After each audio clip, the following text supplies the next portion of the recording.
Assalamualaikum warahmatullahi wabarakatuh. Perkenalkan, nama saya Wianda Lorenza dengan NIM akhir 250. Di sini saya ingin menjelaskan sedikit tentang mental imagery dan cognitive maps. Yang pertama itu ada imagery. Imagery adalah suatu gambaran yang mewakili stimulus. Nah, ketika stimulus itu tidak langsung hadir, jadi kayak kita ngebayangin sesuatu yang tidak ada di hadapan kita.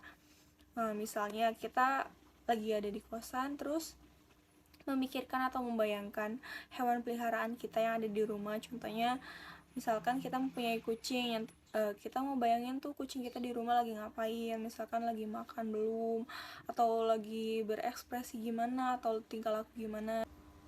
Jadi imagery itu proses pembayangan sesuatu yang secara langsung itu tidak hadir di hadapan kita. Jadi imagery itu termasuk ke dalam proses top down. Apa itu proses top down? Jadi proses memproses suatu stimulus yang perlu bantuan adanya informasi atau pengetahuan yang ada di dalam otak kita. Ya, terbentuknya proses imagery itu dibagi menjadi dua. Yang pertama itu mental image yang tersimpan dalam kode analog. Yang kedua itu ada mental image yang tersimpan dalam kode proporsional. Oke, yang pertama kita bahas dulu mengenai image yang tersimpan dalam kode analog. Seperti namanya, kita menganalogikan atau membayangkan sesuatu itu secara fisik atau menyerupai fisik aslinya.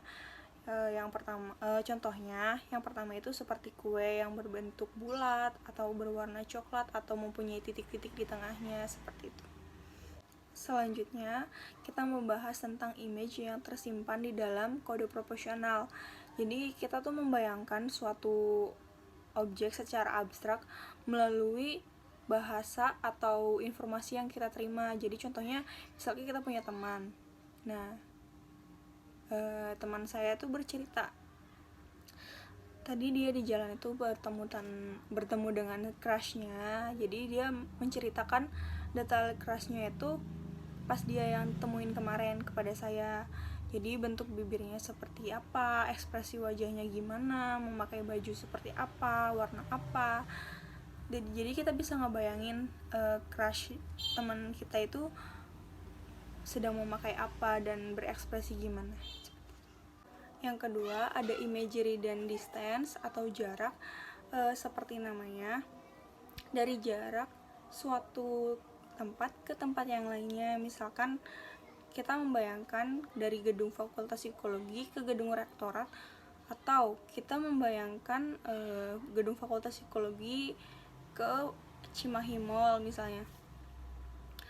Kan lebih panjang jaraknya dari Fakultas Psikologi ke Cimahi Mall ketimbang dari gedung Fakultas Psikologi ke gedung Rektorat misalnya.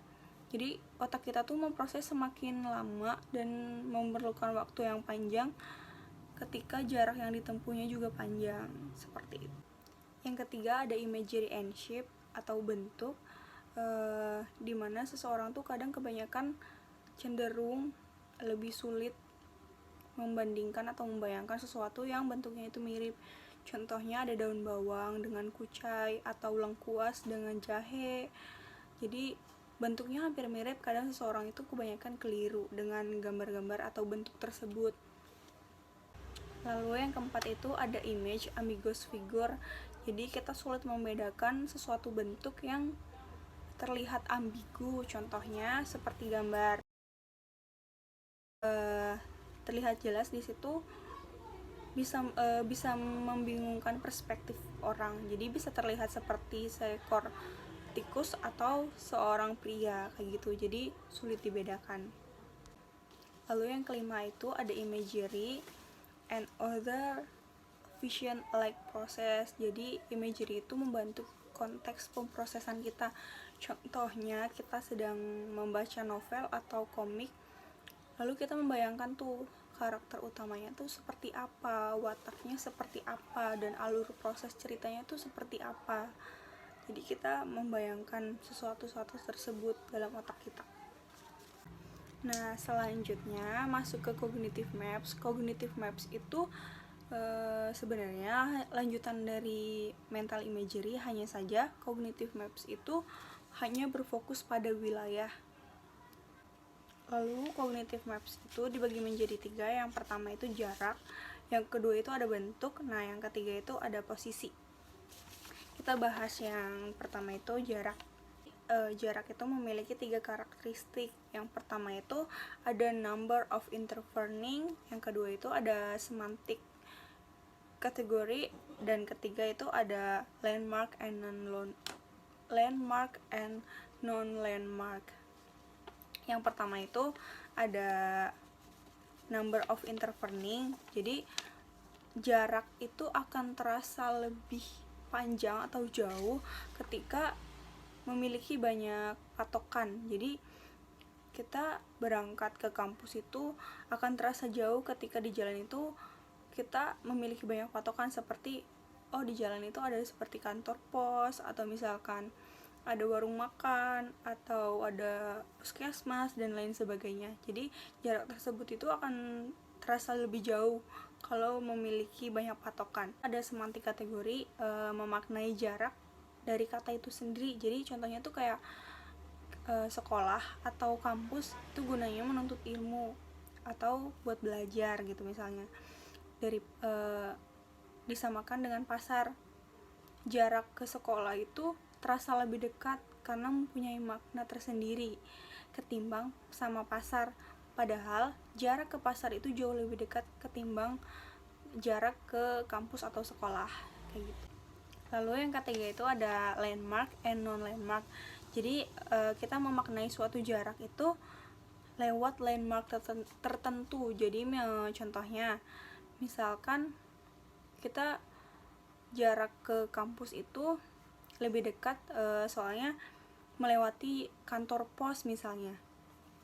Jadi jarak ke kampus itu akan terasa lebih dekat karena kita udah menandai kantor pos tersebut dari perjalanan kita ke kampus, seperti itu kurang lebih. Lalu yang kedua itu ada jenis cognitive maps, bentuk yang berkaitan dengan lengkungan atau sudut. Jadi kadang kita tuh sering membayangkan lengkungan itu sempurna, padahal tidak sesempurna itu.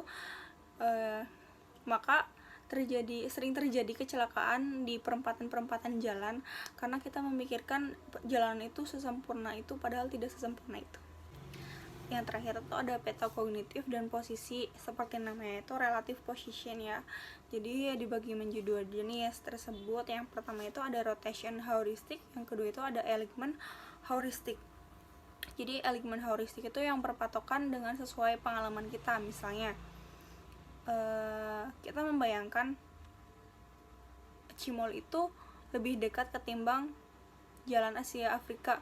Kenapa? Karena Cimol itu sering dilalui sama aku, karena aku itu kuliah di Cimahi dan sering bolak-balik di Cimahi, sering menjelajahi kota Cimahi, ketimbang aku ke Bandung karena jarang.